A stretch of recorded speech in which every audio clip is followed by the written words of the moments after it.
The following is a Hoop Ball presentation.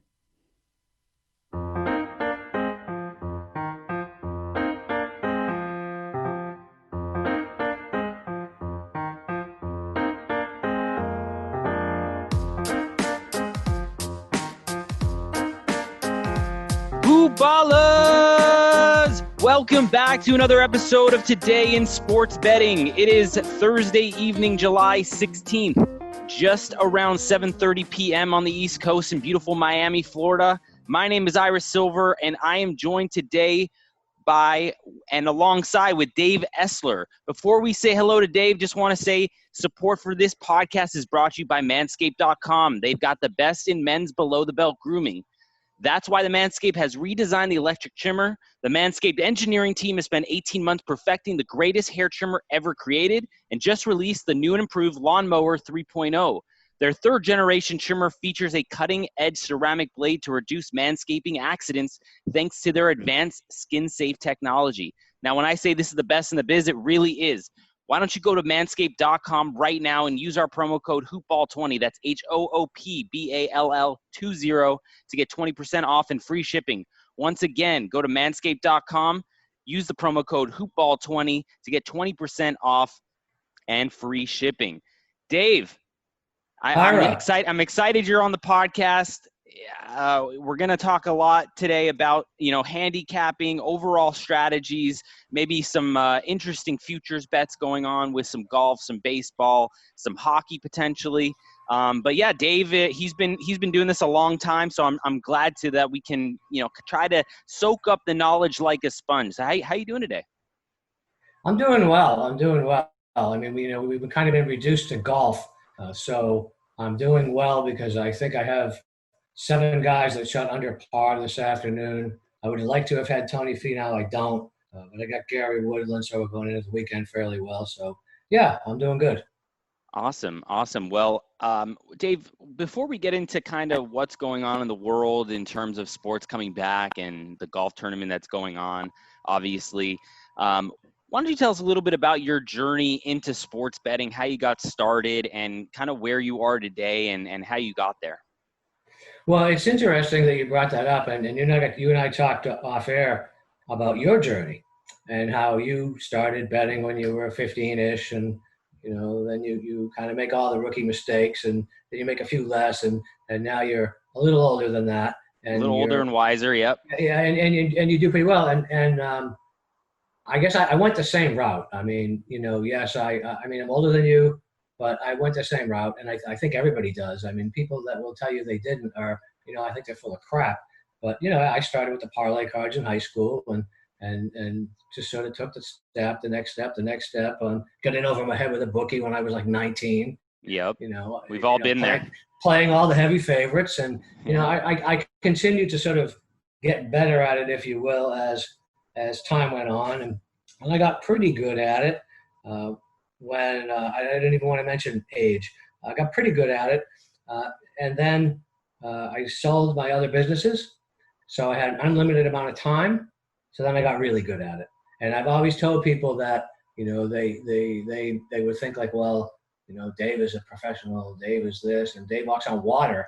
I'm going, no, dude, I put my shoes on the same way you do, one at a time. I read the same information you do all day long. I just have more time to do it than you do. Yeah, And, absolutely. and I have made more mistakes than you have, because obviously, it's like you're playing poker or whatever have you. You're going to make mistakes, and that's okay. And in some ways, that's a good thing. But if you learn from them and move forward, I've always sort of told people that, well, it's not really about how many games you win. It's about how many you lose that were really foolish. And Exactly. eliminating the mistakes is far more important than making more good picks. So, I just tell these people, hey, I'm no different than you. I went the same route as you. I just got maybe a little smarter, a little quicker, and have a lot more time. Right. And yeah, that's kind of how I got started too. My grandparents would go to the casino in LA, and they'd come home, and I used to visit them every Sunday, and I remember they used to bring home, or I used to come on Fridays actually before the weekend started, and then I would come back on Sunday. And on Fridays, they would have the parlay card, I guess the casino provided on the football games. Right. And I don't know, I must have been 14, 15, I can't even remember, but started just I knew nothing. I didn't know anything, and I was just like, "Oh, Grandma, I think this is a good pick." And I would just kind of fill out the parlay card because they don't know anything about sports. They're not sports people at all. They just brought it home. They had it. Someone gave it to them or whatever, and kind of got hooked. I got hooked, and I have that, I guess, in my blood a little bit because my grandparents gamblers, and but you gotta obviously you gotta take the right. You gotta have good management, good bankroll management because I'll tell you, I've also gotten a little bit over my head at a young age. So no, a little bit wiser, a little bit smarter than from where I've started for sure. But yeah, I feel like if you don't start like that, then I feel like you don't have a chance. That's just my opinion. You gotta kind of got to get knocked down and understand, get around the block and understand where the pitfalls are, And hopefully learn from those pitfalls. As you were talking about the parlay cards, I was thinking back then, like, well, hell, I'm going to play 10 teams because it pays whatever 10 teams paid was a lot of money. Yeah. Not because I'm really good at this. I not even thinking I might lose one, which meaning I lose the bet. Yeah. And now we sit here talking about the odds of that, and even playing a 3-team parlay, the odds of that. But back then it was like, oh, I'm going to play 10 of these cards. I'm going to put $5 on all of them. I know the Cowboys are going to win, so I'm going to take them in every single one of them, and I'm going to just rotisserie the rest of them, and I'm going to retire by 21, a millionaire sports bettor. Okay. Yeah, that's the dream, okay. Right? That's what we all think. Yeah. But yeah, no, I mean, speaking of parlays, I have a question for you. I mean, I give out on my Twitter pizza parlays, a couple times a week, and the theory behind my pizza parlays are, listen, these are the 5 games I like the most. Let's throw a little bit of pizza money. Let's throw maybe a slice or 2 on there and try to turn it into a pizza pie, right? But right. I'm actually taking those games and I'm betting them individually. Obviously, some games I like more than others, and I'm putting a little bit more of my bankroll or unit size on those particular games. What are your overall thoughts now? I mean, it's 2020, so a lot has changed since the parlay cards back when obviously you were around, and even when I was around growing up. So, I mean, what are your overall thoughts on parlays? Are you interested in them? Do you play any of them? I mean, give me your overall kind of thought process behind it. Well, my first answer to that is, we don't need to get into the statistical probability of hitting parlays. Well, we all know it's hard. That's for sure. But I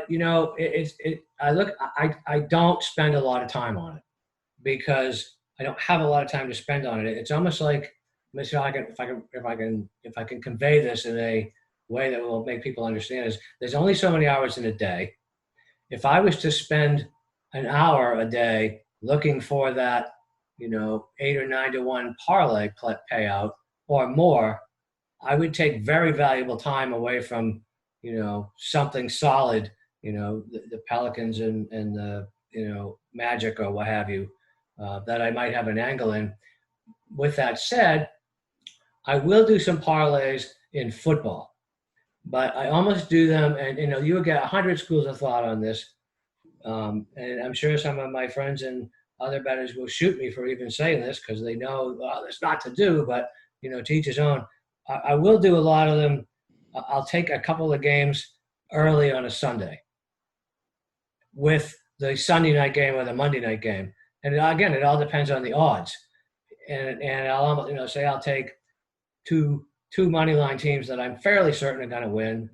I say I think I'm certain, but it'd be naive to say certain. Yeah. And I'll parlay them with, the 4 to 6 point favorite on Sunday night or Monday night, knowing that if we win those first 2, I then can go back and take the underdog with the points and try to sort of middle it, if you will. Right. No, I totally get that. Rather than using parlays as part of my repertoire to make money, the answer is no. And I used to do a fair bit of it, and I would put them on baseball, and I would generally do fairly well. And we hit a couple of them really early, and they were sizable payouts. But again, they were pizza bets. like I would throw them out for my people, like, yeah, if you want to do this, because face it, we all have a little degenerate in us. Yeah, of And course. and then when we hit a couple, and that was probably the worst thing that could have happened. Right, because Because now then, you're like, oh, I'm uh, the king of parlays. no, I got no, no, this. no, no, no, no, no. I know I'm not. Okay, but they didn't know I'm not. They were like, "Oh, we got to keep doing that." Like, yeah, well, so I had to gradually phase out of that. But parlays are the rule. They're negative EV and no, but I think the degenerate part in me says, let's just do this. Sort of just because. I mean, most of my parlays I do make, like those sort of football with the carryover ones. Those are not something that I do. That's my degenerate thing because the Falcons may be playing the Panthers Sunday night, and I really don't care at all about the game, but I would like to have something on it. So let me put myself in a position where I can have the Falcons money line and the Panthers +6 and just watch it. Exactly. I do the same thing with football, actually. And I don't know if my listeners understand the pizza parlay at this point, but basically what it is for me is I'll do research into a bunch of games that I'm interested in, and I'll come up with 4 plays, right, for the day that I'm going to bet. Some are going to be 5-unit plays, some are going to be 3-unit plays, some might be 2, and some might be 1. And I'll say this is my pizza parlay, meaning these are the games I really like. I'm going to throw a little bit of pizza money on it, not a lot of my overall bet or my overall bankroll at all. But it's just a fun. Not the Supreme pizza. Yeah, not the Supreme. No pepperoni, no jalapenos, nothing like that. But I'll throw a couple dollars on it and just have some fun with it. But yeah, no, I'm really looking to attack those 4 games individually. But I know that it's minus EV, but if I can be right, some of the time it's just for fun, it's just Exactly. my degenerate side. And I know, hopefully there's fellow degenerates out there listening that win some money from those. So, I mean, I like doing the same thing you do. I take a couple early games in the NFL and then I'll parlay it with, like a Sunday night or a Monday night game and have a little action on that game, even though I don't really like it, Yep. So, tell us a little bit about, we talked off air about your golf handicapping. You said, you believe that this is the type of thing that if you have some sort of the background of handicapping in general, you feel that you can handicap pretty much any sport if you have the time. You're telling me you have the time now. You're telling me you've made some picks for golf. Now, what were you looking for this week and weekend going into the Memorial? It's obviously the second of a back-to-back, first time since 1956 playing on the same course in the PGA Tour. Obviously Morikawa won last week, and this week he shoots 4 over in the first round.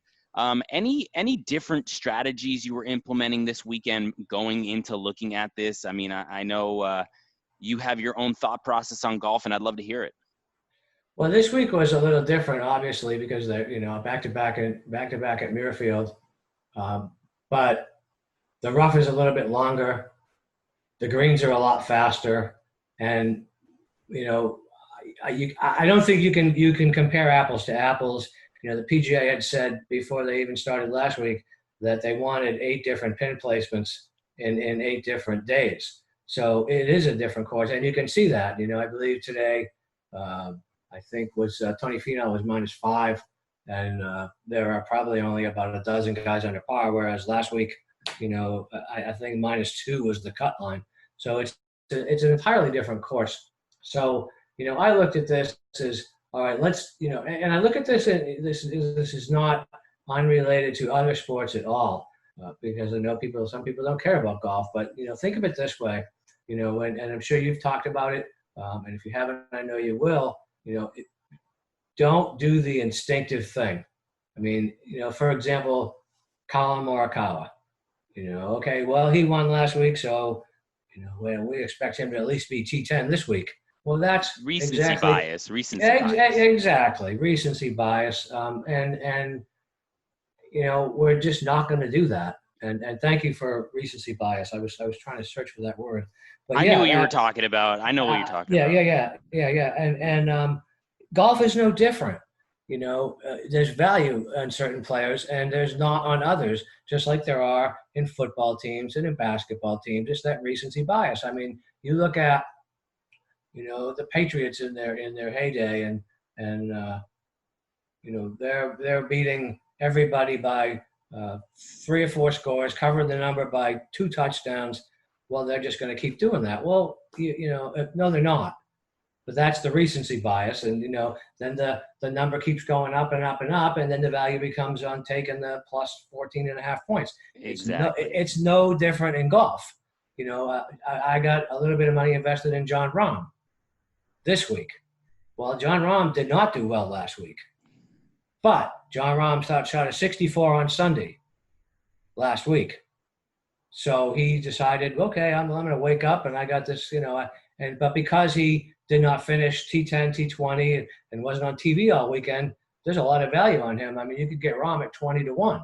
Yep, and I talked about it last night on my podcast. I had Justin with DFI, and I spoke with him I brought up the fact with him because he hadn't mentioned it either, and I said to him, well, what about John Rahm? He's one of these guys who has all the talent in the world. He's always been a top player, and he's just – no one's really been talking about him the last few weeks, and I feel like this could be the right opportunity to target a guy like John Rahm. Yeah, I agree. And it's almost like, let's look at basketball or football. There's tiers of guys. There's your 10 or 12 elite golfers that everybody's heard of that you're going to pay a premium to bet on. And then there's those, every week, those sort of 25 to 30-1 guys, Patrick Reed, Gary Woodland type guy. And then there's those other guys that, dude, these guys are professional golfers. They're capable of shooting a 62 any day of the week. And that type of bet, this is like going through the card. It's like, okay, well, we can eliminate Morikawa because, not only did he win last week, he played 75 stressful holes to do it. That's just, and JT apparently suffered from that too. I saw him -2. I don't know where he finished. +2. I don't know where he finished up. But then you've got your middle of the road guys, like your middle of the road teams, where you have to do a little more work. You have to look at recent form and how they performed on this type of course. And then you have your other guys where, he's won before. Why is he 175-1? And this week I took Harris English. I know he finished -2, I believe, maybe -3. But I mean, -2 is still only 2 or 3 shots off. He finished -2, 2 under. Yeah, and at 175-1, and I was able to get him at +275 T30. Wow. I mean, but that was strictly numbers. Going back, okay, look, dude, the guy, since they've had the restart, he's played every other tournament. He's getting into a little bit of a groove. I can see a pattern. I can see a rhythm. He hasn't had any really disastrous rounds. I mean, maybe he had 1 or 2 that were 1 or 2 over par. So, I mean, what's wrong with this picture at 175-1 or +275 just to make the top 30? So, we're looking good today. There's 54 holes of golf left to play. But the more I do it, the more I realize golf is no different than any other sport, really. Absolutely. And I've always said, and this would be my one sort of over-the-top statement, I've always said, because I actually did horse racing for somebody for one time, and I picked a winner in a race. But I've always said, if you give me enough time, I can handicap anything. And I feel the same way, and that's why I've been all in on Korean baseball and golf now. Right. Obviously I like golf, and I've always kind of followed it here and there, but wasn't like me handicapping basketball or football or college football or college basketball. So it's given me enough time, and I do have the time kind of to kind of work through learning these new sports. And I agree. I think it goes back to the age-old saying, right? You can do anything you put your mind to. That's right. I believe in that 100%. Yeah. So, I mean, speaking of 175-1 shot, I also have a 175-1 shot that shot 2 under today in Max Homa. Good for you. Good for you. That's fun. At least I got a little bit of a sweat there, but not to rub some salt in the wound for you, Dave. But Finau finished 6 under today. Yeah, I'm keenly aware, and it is, it's not salt. It's funny that, and I had a conversation with one of my clients that was, geez, I wish we did this, wish we did that, and I went back and looked at my notes that I actually handwrite sometimes, and I had 2 guys up there that I meant to go back and dig deeper on, and meant to probably add something on, whether it was top 10, top 20. And of course, Finau was one of them. However, I'm not going to totally let the salt hurt yet, because last week I had Adam Hadwin plus 5,500 to win the first round. And Adam Hadwin had an early tee time, led all day. And of course, none of the afternoon guys, when the wind came up, were doing very well, except for Colin Morikawa. Yep. And I had Colin Morikawa at 35 to win. I was just a little annoyed that he didn't wait till Friday to do a little bit better. So that stung a whole lot more than not playing Tony. But, it gets back down to, I'll relate it again, Ira, to everything. Like how many games, and I'll ask you this question, how many games on a college basketball slate with 100 games? You may not handicap them all because we just don't have time. But you've looked at all of them. Absolutely. Exactly. I've looked at all of them, and I look at like the top 10 that really stick out to me. Like, oh, that looks like an interesting line. Why? And how many times on a Saturday afternoon have you said, damn it, I knew App State was going to beat Clemson outright. And I have a picture of it I have a picture on my phone circled, and I sent it to my friend. I'm like, how did I not bet this game? I literally have it circled. Well, that's the same way I feel about Tony Finau. And, that happens all the time. So I've kind of got immune to it. Maybe it's an age thing. I don't know. I won't say I'm immune to it. Maybe I'm more immune to it. But, to me, it's kind of funny. Like people say, well, why don't you get upset? Because shit happens. And if you look at, how many times you lose a basketball game, college basketball game on a meaningless three that affects nothing but your point spread in the last second of the game, or a meaningless foul where you're 50% free throw shooter that you need him to miss at least one, nothing but net 2 times, and you lose the bet. It's amazing how that goes. Yeah, exactly. But it also goes the other way. Oh, yeah. You also get that 2 out, 2 strike in the bottom of the ninth wild pitch where 2 guys score from third and second, and you win, and you go, well, I knew that. Well, no, you didn't. Yeah. But we only want to remember the painful times. I try not to remember any of them for more than about an hour. But we do lose a lot of bets that way that we might remember in our left side of our brain, but the right side of the brain, we can't let that get us out of moving forward with the same handicapping mindset, because we do get wins out of losses, and a lot. I mean, how many times have you had the underdog in a football game getting 4 points down by 8 with less than 2 minutes, where the other team's basically going to let him score just to run the clock out? I mean, you see it, they backdoor it. Yeah, exactly, and you could see it coming, except when you have the favorite. I get it, but there's just as many good things that happen as bad things to happen in this randomness of things that we really can't predict. We try to get as much as we can that's not random, but there's always randomness. Right? If there's a referee, there's randomness. Yes, the referees can definitely tilt you a little bit, but I wanted to ask you a question about golf here, especially, specifically about the Memorial Tournament, since we are on that topic. And I don't know if you've looked into it or not. I don't know if you've had the time today. I know you've been following the action and kind of where people are on the leaderboard. But if you had to make a live bet right now on any player to win outright, maybe a dark horse who has a little bit of value at 25, 30, 40 to 1, would you have any pick? Well, I can tell you right now, and I'll look at the leaderboard as we speak, and I'll tell you. I already have money on Cantlay to win, so that's not really a dark horse. Especially in these big tournaments, it's not a major, but kind of is, especially now. How many times, I look at that tournament, and, I don't necessarily worry about Lucas Glover or Brandon Steele right now, because the cream rises to the top.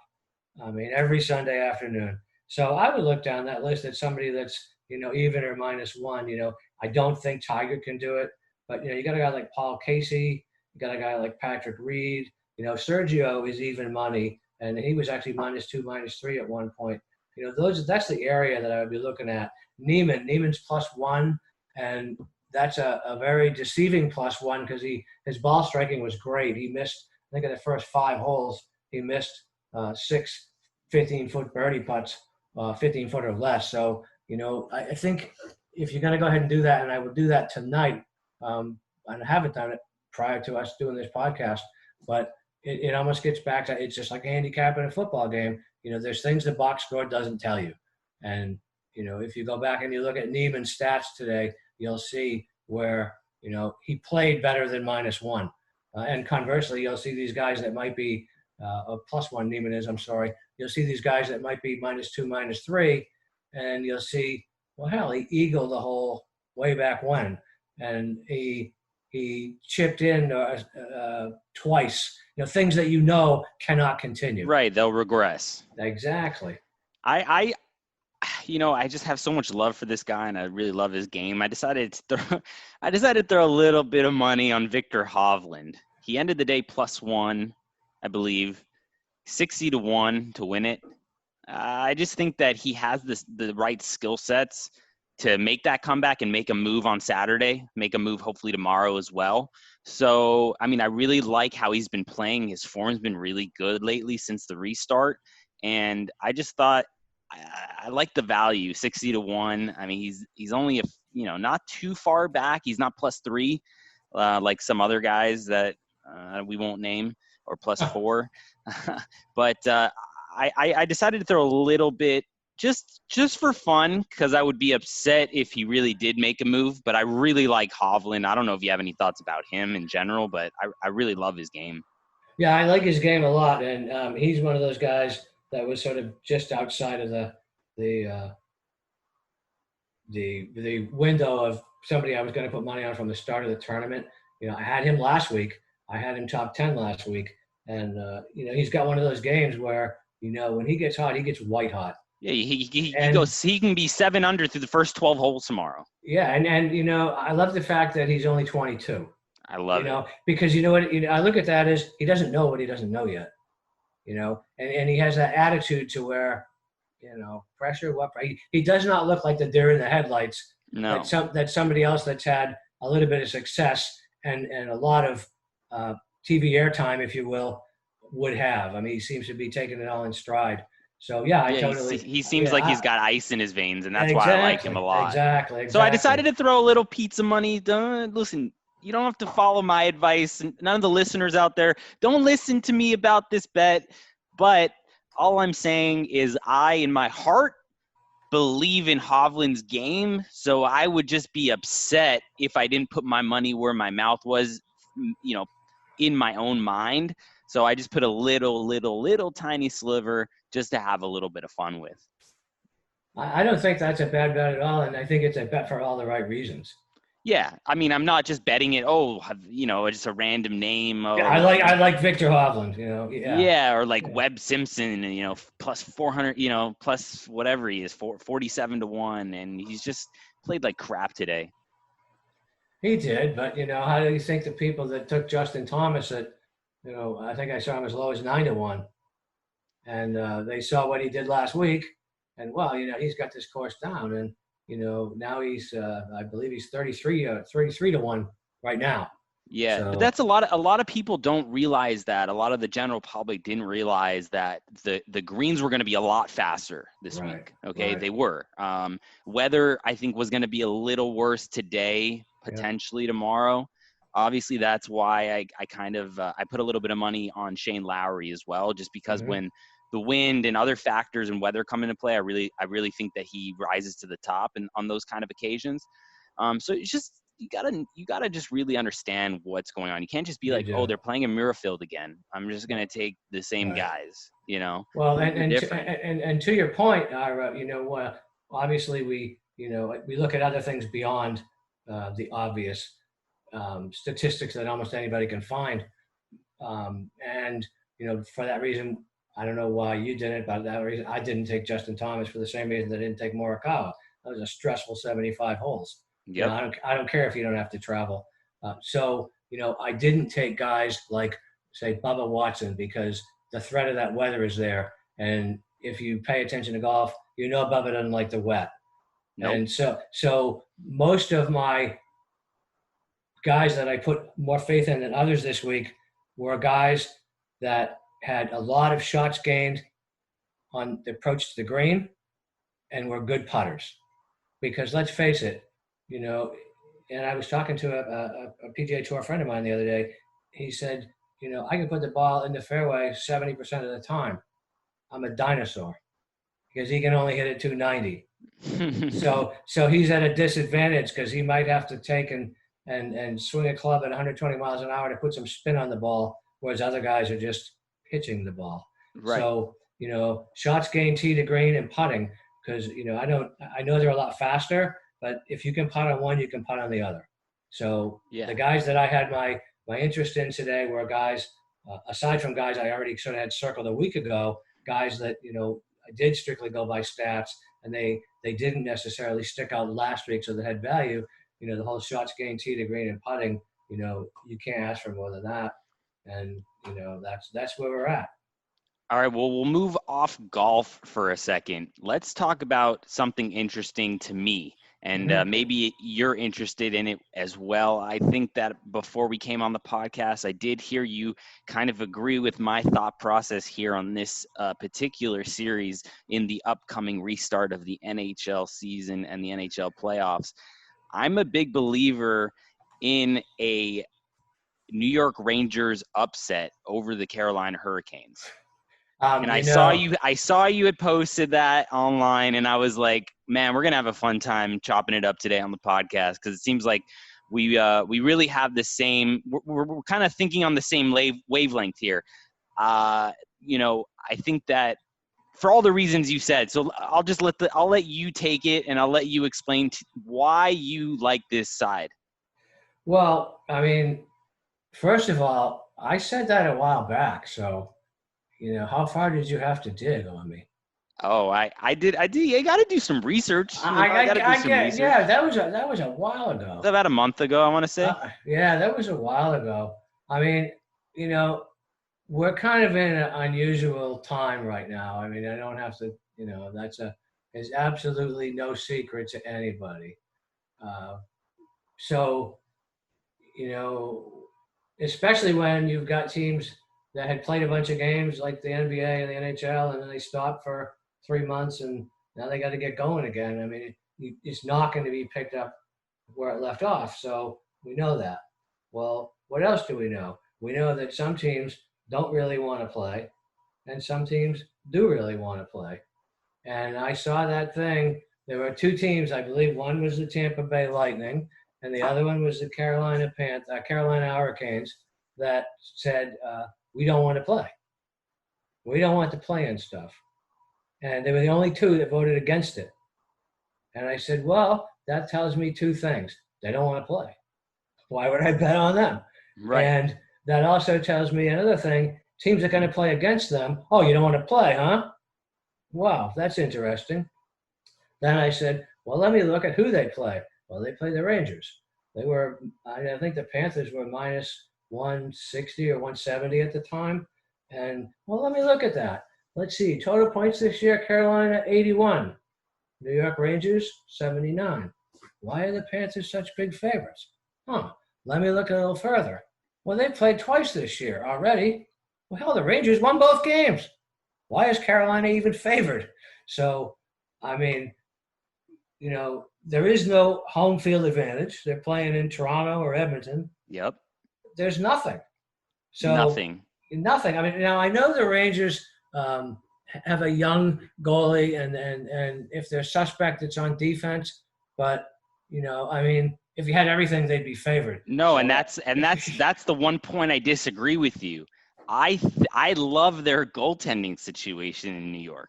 I love their goaltending, and I was on the Rangers a lot right before the season got postponed. They were in good form also. You go back to before Corona situation happened. I had started taking the Rangers and winning a lot of my bets on the Rangers at big plus money, plus 145, plus 160, and then it started to come down. But you just watch this Rangers team. I mean, yes, Carolina's good. I'm not going to take anything away from them, but for all the reasons you pointed out, and in addition, I like the eye test. A lot of my betting, a lot of my betting comes down to: am I getting a good number, and is my eye telling me the same thing as my brain's telling me? And then I can really decide if I want to, pound that number. And with the Rangers, I know the Rangers goalie got into a car accident, so I'm assuming he's going to be healthy and back. But he was a phenomenal goalie in I believe it's his rookie season. But he's no rookie by any means. He was playing professionally overseas for quite some time. And, his backup is not worse at all. So I think that they really have an advantage here, and I really, really like this Ranger side. I really do. Yeah, I mean, I don't disagree with that at all. And the other thing, and this is true of baseball, 60 games, or basketball's little 8-game thing, and then the playoffs. Um, it's motivation, and if you look at a team like Carolina, well, they've been reasonably good for a while, and they don't want to play. But you look at a team like the Rangers, I mean, they haven't won anything ever. Well, maybe not ever, but certainly it's been a while. Certainly in your lifetime, it's been a while. They've been humiliated by the Islanders and Billy Smith for a decade. And, they could look at this as, all we have to do is X to win the Stanley Cup or win the Eastern Conference. Whereas if they had to play another 82-game season, they probably have no hope. It's almost like a total shot in the arm. Like it's almost like the NCAA tournament. Yeah, exactly, because then they look at it now and they're going, we're probably going to suck next year. Probably sucked last year. This is our chance. It's kind of like Butler. You're right, in the NCAA tournament when Brad Stevens was there before anybody really knew who they were. That's how that all started. Is we just want it more than you do. And I could see the Rangers dropping in that slot here, and that's why I tweeted out what I tweeted out. And I'm glad you agree with me because I did take a little bit of flack for that. But you know what? And I'm sure I'll take a lot of flack for it too once I actually decide to tell everybody about it on my social media. But it kind of reminds me a little bit about the situation when the Kings won their first Stanley Cup as an 8 seed. I'm a huge hockey fan, lifelong LA Kings fan, but now I really just root for whoever I have money on. So it just reminds me of that kind of time.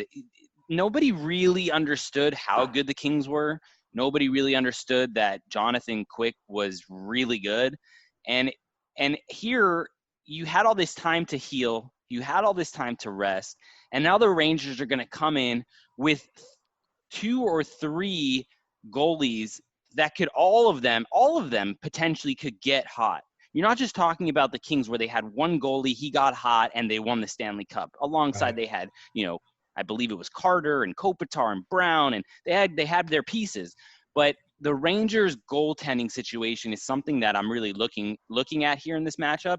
And it's like if one or both or 3 can get really hot, the Rangers could make that run. They could say it could be like I don't know if you've ever saw that movie Major League or Major League Baseball with Charlie Sheen. And it's like we just need to win X amount of games. You know what I mean? They keep count and they're checking it off the calendar. All they got to do is win X amount of games. We can lose some on the way, but we only need to win 4 series to win the Stanley Cup, something like that. We only need to win like 11 games. Yeah. Yeah. Why not us? This is the perfect time. Why not us? We're all healthy. I always go back to this will date me too, or maybe not I'll go all the way back, but when Ken Dryden came into the league and for the Canadians and I think he came in like halfway through the season and he was somewhat marginal. Then they played the Bruins in a playoff series and the Bruins outshot the Canadians. That was the one year they actually did have a better team. They outshot the Canadians like 5-1. And in every game, and Dryden was just he got hot. I mean, there was you just could not get the puck past him, and that's all you need is one guy, one goalie to just all of a sudden wake up and say, hey, I got this. And I think, and I don't know how to pronounce their names, so I'm sorry in advance if anyone takes offense to it, but I think that Shesterkin and Grigorov can really get hot. I really do. And it's not like they haven't been around the block. Maybe not in the NHL, but they've been around the block. And it kind of reminds me a little bit about, in more recent form, Columbus Blue Jackets when they beat the Tampa Bay Lightning, right? Tampa Bay just thought they were going to roll through. They're the best team in the league. They're going to get to the Stanley Cup, and then they'll start taking it seriously. Well, Bobrovsky got hot, you know, and it kind of reminds me of that a little bit too. Well, and I don't know what's the latest news on Casey Price from Montreal. I heard he was thinking about not playing, gonna play. I guess I figure I got 2 weeks to figure this out again, which is I got a couple weeks. But there's a guy that the Canadians could be a team that nobody wants to play. That guy can carry them all the way to the Eastern Conference Championship. Exactly. But people don't realize that. That's how good Price is, and that's how good the Canadians are low key. Like they're a pretty good team. Nobody wants to play them. And who's another team that nobody wants to play? And I'll say it right now. Nobody wants to play the Chicago Blackhawks. Exactly. Nobody wants to play them. Exactly. So those are the kind of the three. I can't remember if I talked about it on the podcast or I posted it somewhere, but those are the three teams that I was kind of like saying that like, or maybe it was just a conversation I had with one of my betting friends. I was like, those three teams, like, I don't think any team really wants to play them, especially the Blackhawks. Like, think about it. They have so much experience on their roster. They've been there, they've done it. They're just like, whatever, dude. And they've had 2 months to like heal their old bodies. Like it could be Blackhawks season 2. Yeah, they remind me of a team. They remind me of the Celtics in their glory years when the regular season meant absolutely nothing. And they could go, 45-37. And, the Celtics are done. No, the Celtics just kind of rested and lollygagged. They don't give a shit about home field advantage, home court advantage. And then they go off and rattle off like 12 straight wins and win the NBA title again. I mean, right. And the Blackhawks remind me of that. I mean, knowing how to win is as important as winning, which I sort of use that a lot when we get into like the NFL playoffs. Teams that have been there before or have quarterbacks that have been there before have a huge advantage versus the younger guy that's in his first playoff game, especially if it's on the road. So yeah, I mean, there's so many similarities across all these sports if you want to, and you don't have to look too hard to find them. Yeah, and that's what makes sports betting so interesting. Like you could have such conviction in your play and your reasoning, but then it could obviously, you could just, you could just look like a total idiot. But hey, at least we sound like we know what we're talking about at the time. You just have to come up with a convincing argument for yourself and whoever else you're talking to, Well, and this, if you're sharing your work with other people, you're only as good as yesterday. Absolutely. Next man up. It goes back to the parlay thing. I know we hit a couple. Well, we should keep doing this. Or my biggest pet peeve is we all go on hot streaks. We all go on our little 17-3 runs, and it's fairly public. And because social media has such a turnover to it, or you have new followers, people go, wow, this guy's really good, 17-3, 85%. I'm going to follow him. I'm going to buy his package. Well, you and I know, and probably most of the listeners know, because I like to think that most of the bettors are pretty damn smart anymore. There's this thing called regression, and if it was that easy to win 52.3%, we'd all do it. No problem. And you and I both know 55, 56% over the course of 12 months and 2,000 bets. That's good. I mean, it's astronomical. But these people will see 17-3 and they'll go, oh, I better buy his package, or I better get on his stuff. Well, of course, then within 2 days, when you're 1-5, they're pissed. And, I really wish if I could ever convey anything to these people, stick to the plan, stick to the plan.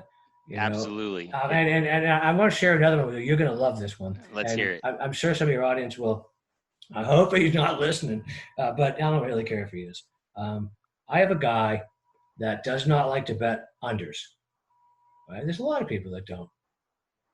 But I've been a sicko with the unders in soccer lately. I did really well.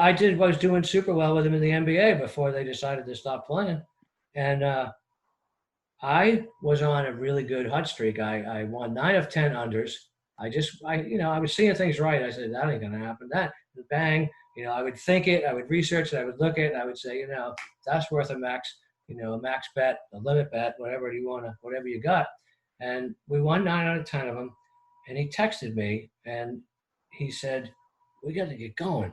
I'm losing money here." And I very carefully said, "Well, how are you losing money?"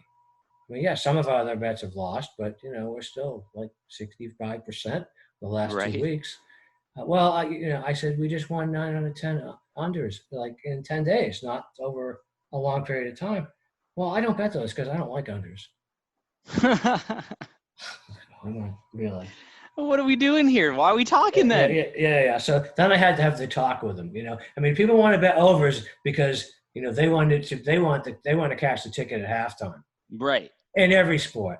Yep. Okay, I said, look at it this way. Look at it this way. If you take an over, you may never be winning that bet. I mean, obviously, once you're winning, you can't lose because it goes over. But it may stay under, and you will have never, for 60 minutes of a football game, Never had a chance. no, you didn't win. I said, at least if you're betting an under, you're winning for at least the beginning of the game. Absolutely. You're good until at least halftime, you'd think. Or, pick a sport. If it's the NHL, it's, you're good for probably at least a period and a half. Right. You're winning. I mean, Right. which is worse? Sitting there halfway through the game knowing that you're screwed because it's going to go over, or getting really pissed because either the goalie's making these great saves, or teams are settling for field goals, or turnovers in the red zone, or Just bad coaching. 3-point bricks from good shooters in the NBA. I mean, and the whole time you're praying for this. God, we need triple overtime. I know. Listen, I'm a big under guy. I am too. Always have been. I love unders in hockey, especially, and soccer.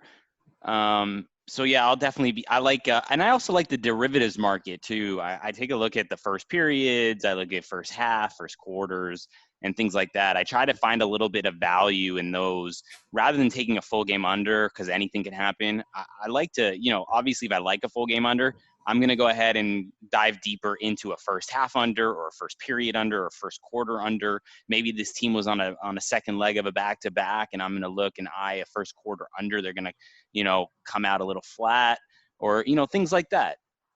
Yeah, I do some of that, and I get people that ask me why I don't do more. And the simple answer is I don't have time. Right. And my brain doesn't work that way. Now, it doesn't mean I never do them, but you look for them. I have to stumble on them. Right. For example, one that I played in the NBA quite a bit this year, was the Celtics in the third quarter, almost irregardless of what the score was, what the point spread was, where they were playing, because Brad Stevens was just so good at making halftime adjustments. And if you look back at the Celtics third quarter one loss, it's pretty ridiculous. Wow. But that was not something that I went and looked for. And another thing that you probably do a lot of, I do a fair bit of. It's hard to convey it to my customers and your listeners without just tweeting it out and open. Is in-game stuff.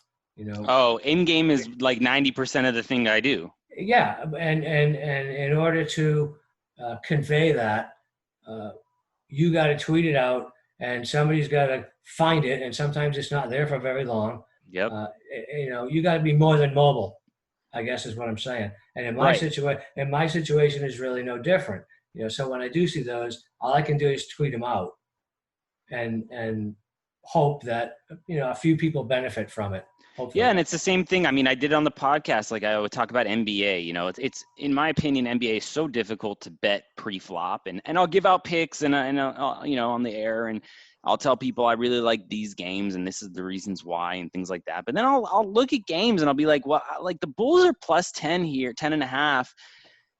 But if they go down like 15 in the first quarter and you can grab them like plus 19.5, like right. That's a good opportunity. And like, just make sure you're following me on Twitter because I will tweet it out. Yeah. There's a lot of those situations that you can kind of look for in advance. I have there's a few of those in college basketball where, you'll see an absolute ton of real steam, real money come in on a full game over. And it'll move 4 to 5 points. And it's late in the batting cycle. So, that takes a lot more money to move the line.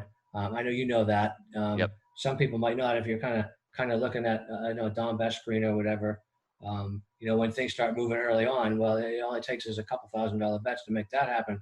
When it moves, 20 When minutes it before, moves late, it's usually sharp action. 20 minutes before tip off with that much money in the pari-mutuel pool, if you will, it's going to take a lot more money to make that line move. So, okay, we've just seen a total in college basketball go from 135 to 140. Well, I'm not betting 140. Just psychologically, I'm not taking a number when I could have had 135. May end up 160, but I'm not going there. But so that's like 70 per half. Second half's always a little more higher scoring. But if that first half ends in at 58, and the second half over, it's still like 82. And you look at that and go, well, how can they score 55 and then 82? Well, don't forget, somebody thinks that game's going over 140. Somebody really smart. And a lot of somebodies that have a lot of money that know what they're doing. Because they didn't just take 135. They took 136, 137, 138, Yep. 139. Yep. They stopped at 140. Yep. So, if you look at that 55 and 82, well, that's I always look for those opportunities when I see that. That's 137, and the game is fairly close, so we have possibility for free throws late, overtime, yada, yada, yada. The pace didn't suck. They just missed shots. That's going to regress. And inevitably, you win those bets. They may end up 150. I definitely look for that opportunity for sure. Yeah, and those are things that I will see as the game develops, but I can't look for those all day in my work. I mean, I just, as you said, and as I've said, there's only so many hours a day, and if you don't try to specialize in a few things, you can suck at a lot of things. Absolutely. Now, I know you said you were going to give the listeners an MLB pick, but before we get there, what are your thoughts on baseball coming back? Are you excited? Is it a sport that you like to follow and handicap? And are you just excited to get major sports going again here? Well, I'm excited to get major sports going again, and it's going to be interesting because you're going to have a lot going on all at once, assuming that they don't have to start and then stop again. What I think is fascinating and fun for me, because guys that bet tend to be problem solvers, and we have more problems to solve because there's a lot more variables now than there would have been in a non-COVID era, if you will. There's always the intangibles that we talk about, but now there's even more intangibles. For example, I'm sure you saw this already. You're on top of stuff all day, every day. MLB is not books aren't listing pitchers. Nope. So I only see 2 game lines up. I see a bunch, but they're probably low limit right now, and I don't even see a bunch of starters listed. But they're not listed lines, and for the listeners, what that means is if you took the Yankees and Garrett Cole minus 300 over whoever, and Garrett Cole is scratched, and now Jordan Montgomery, their 5th starter, is going to go, and that line say would have been minus 140 with Montgomery pitching. You have that bet at minus 300. There's no canceling it. You don't have to rebet it. It's tough. That's what you got. Now, that can work the other way. If you had taken, say, Baltimore at plus 260 at that point, John Montgomery's not playing. The true line there might be, plus 130 now. You still got plus 260. So, I mean, to me, with baseball especially, that's going to be something I'm going to have to be really aware of and really patient with because you don't know who's going to be starting any game, really. I mean, every manager is going to do things differently. Then you also got the Tampa Bay Rays. You never know what Cash is going to do. Okay, Ryan Yarbrough is going to start. Is he going 1 inning, 1 batter, 4 innings? What? Never know. What? So, and I think all these teams are going to be different because it's going to be a lot of those teams that fall into sort of that New York Rangers category. Arizona Diamondbacks maybe would be one that they're better than they were, and they were. God, I can't agree with you more on that one. And I bet them 3-1 to make the playoffs. That's another free one. I don't need to elaborate, but there's a team that in a 162 game season, they probably might not make the playoffs. Might not. But in a offense that could get hot. And in a 60 game season, there's a team looking at it like, well, who are the Dodgers, man? I mean, we can beat the Dodgers. And honestly, they could be looking at it as, in a 60-game season, we could win the World Series. All we got to do is win 37 out of 60 games. We don't have to play 650 ball. We have a chance to do that. Whereas in a 162 game season, I don't think they probably do. So yeah, I mean, it's just another thing of I'm going to really tread lightly with baseball for that very reason. And now you also have 11 umpires that opted out of because of COVID. So you're going to have 11 new umpires, and people go, oh my God, that's a problem. Well, no, maybe it's not, because what the umpires are probably going to do is they're not going to do, say, Boston and Detroit, 3-game series in Boston, and then they're going to fly to Washington to do the Nationals and the Braves. No, what they're probably going to do, and I haven't had this confirmed yet, is they're going to do like Boston's entire homestand. So you're going to get the home plate umpire probably with their starting pitcher at least twice. So you're going to have reverse recency bias like almost immediately. So a lot of people are looking at that, at the umpire thing. Oh my God, I don't know this guy. I don't know this guy. What was he like in the minors? Has he ever done this? Is he going to try to make a name for himself? Look at it the other way around. You're going to have a lot more tangible and recent data to use. So, it's not all drama. I just think it goes back to your original question, and I'll wrap it up there. There's more problems to solve, but we like solving problems. And I think with those more problems, there's less things that are going to be built into the lines that probably should be, i.e. that's where you find your value. There's one other team I wanted to get your opinion on, because I'm going back and forth and I can't make up my mind here. But going back, because it's only a 60-game season and anything can happen, 3 superstars on the Yankees and 3 superstars on the Dodgers can all come down with Corona, and right. They could be quarantined for 3 weeks. Who knows, right? So it could pose a lot of opportunities for some teams. And I think looking at some longer shot odds here, there's one other team besides the Diamondbacks that really struck my eye here, and I kind of wanted to get your opinion, only because I really like, and honestly, I'm not sure off the top of my head if any of them have opted out yet in their batting rotation. But do you think a team like the Colorado Rockies could get hot? I mean, their offense is pretty significant. Obviously, worries with other parts of their team, but they're at 150-1 to win the World Series. Now, I'm not saying they win the World Series. I'm just saying at 151, do you put a little bit of money on it? And if they make the playoffs, you can start hedging out of your position? Yeah, I think you probably do. And it's interesting that you brought that up, because I totally just had a conversation / podcast with somebody about the NL West just last night. To me, I don't know. Then this is another variable. Off season with Arenado and the whole, play me or trade me, or pay me or trade me type thing or whatever. I don't know what effect that has today.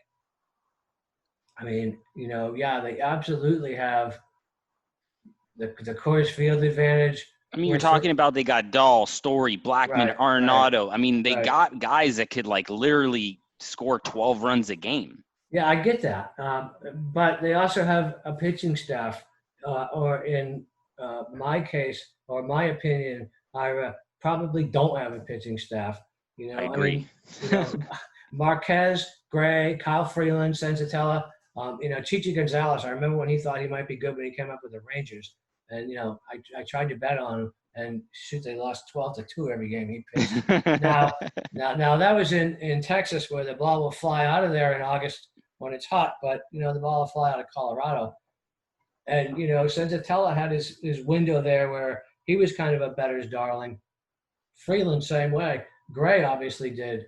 And Marquez is, super inconsistent. I look at this team and I say, the best part of that pitching staff is the back end with Brian Shaw and Wade Davis. But if those starters don't do well, or those hitters don't score runs, then Brian Shaw and Wade Davis won't get very tired. So, they're going to have another advantage, I think. Then this is another thing that, is something that we have to look at. I don't know where that would fall on the how important is it, but it's not unimportant, and that's a DH. That's probably going to put a guy like Daniel Murphy in the lineup every day at DH, where clearly in a regular NL season that's not going to happen. So that's a team that having a DH may benefit substantially. But but you're right, at 150 to 1 in a short season, what's $100? Yeah, anything can happen. $100 just have a fun little time. I don't see it, only because the Dodgers unfortunately just have entirely too much talent. I do like the Dodgers win total under because it's Dodger inflated, if you will. But could there ever be a scenario where in the 58th game of the season, with a week to go before the playoffs, Clayton Kershaw, I know obviously I'm not wishing this upon anybody, but like they're studs, like 3, 4, 5 of their guys, and it just runs through the clubhouse and they all got to like quarantine for 3 weeks, 2 weeks, 3 weeks before they're allowed to play again. That could really take, there's so many variables that go into this season, and also with NBA restarting, like what happens if right before the playoffs something happens with the Dodgers? Right. I totally agree with you.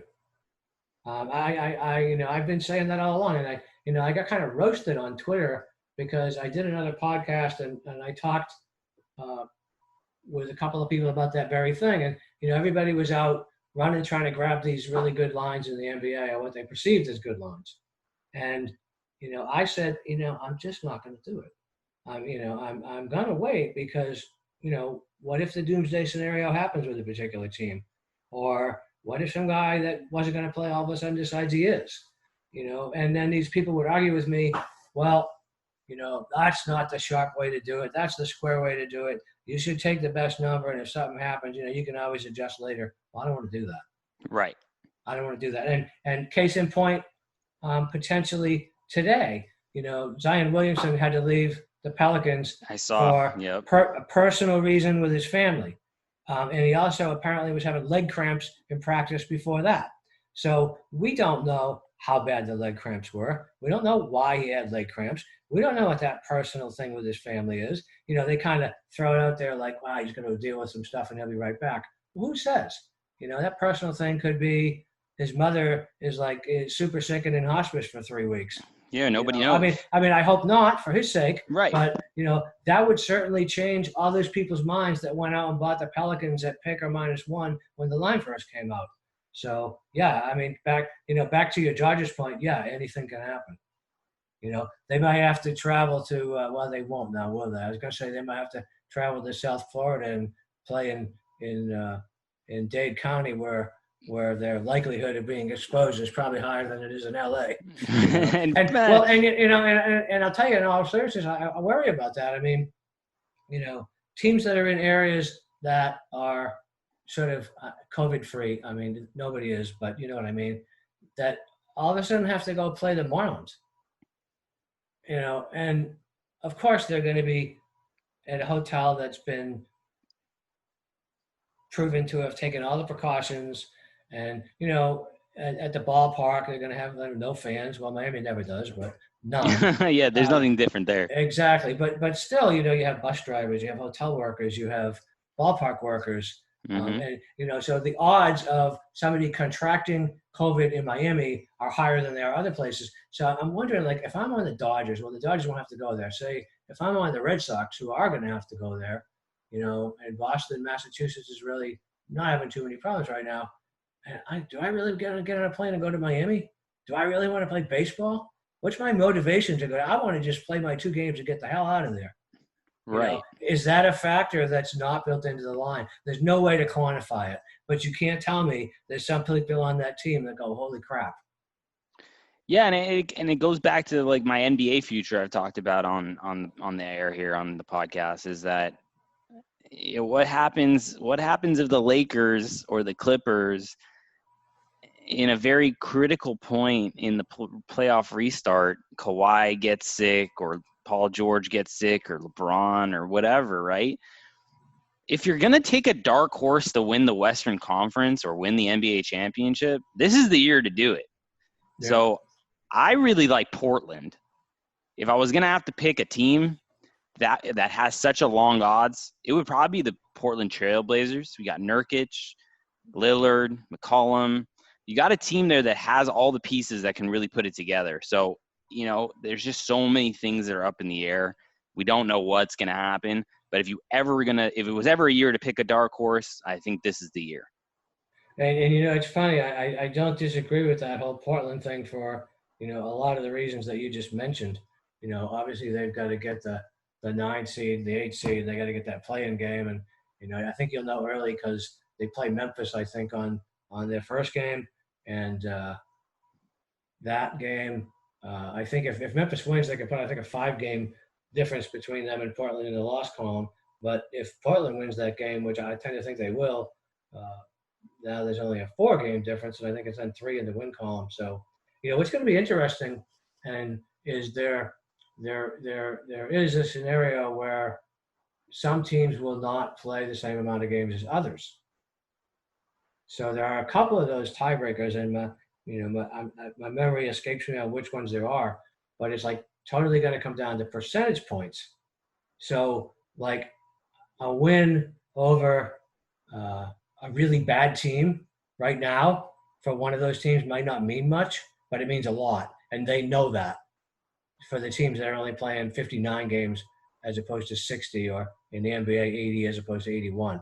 So there's all these little things that you got to start thinking about, where that might be a game you'd normally look at and say, well, yeah, but they got the Lakers next, or they got the Bucks next, and that's a much more important game. Well, if you only have 8 games and they know they need to win by percentage points, they're all important. So yep. I don't think there's going to be that, I guess the classic term is a look ahead. I don't see too much of that.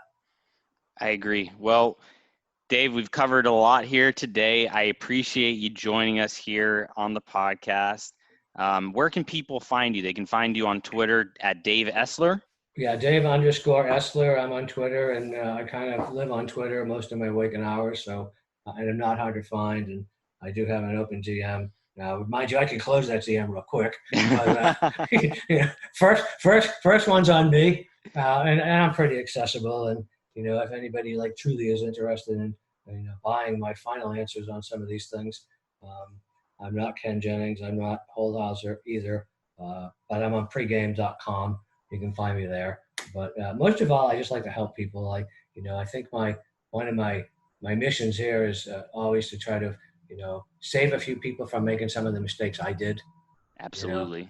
I think that might be why I'm here too. I'll tell you another quick story, and you can edit it and cut it out if you want, but baseball season a couple of years ago, my favorite customer, we won a little bit, but not a lot. And he said, I kind of told him, I said, sorry, man, you can't retire on this. And he said, no, you know what? I would have gladly paid you whatever it was for the season subscription. I would have gladly paid you for that 6-month education, because I try to do write-ups and reasonable things. And that was cool. I mean, I actually like that. It's like, do you get it, dude? You don't need me anymore. I've just spent 6 months telling you how I bet baseball, and you can see that it's not rocket science. There are patterns. There's things I always look at. There's things that are maybe not there, but, he was happy to have paid for 6 months of a marginal season just to learn what about how you look and analyze at a game. Exactly. So yeah, I mean, it's all good. Yeah, listen, I mean, I get people who DM me all the time who listen to this show, and I respond right away as soon as I see it, because I just want to help people, right? Right. Whether that's win money, whether that's preventing them from losing more money. Exactly. I'm here and I'm available. So shout out to all the listeners. If you ever want to DM me, I'm available too. Everyone knows where I'm at. I'm at Iris Silver Magic. We're at Hoopball Gaming. This has been a Hoopball presentation. That's hoop-ball.com.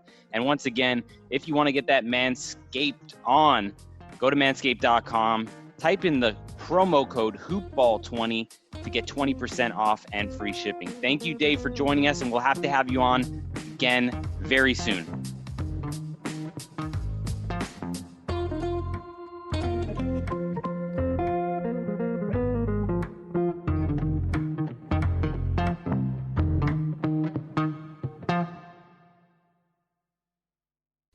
This has been a Hoop Ball presentation.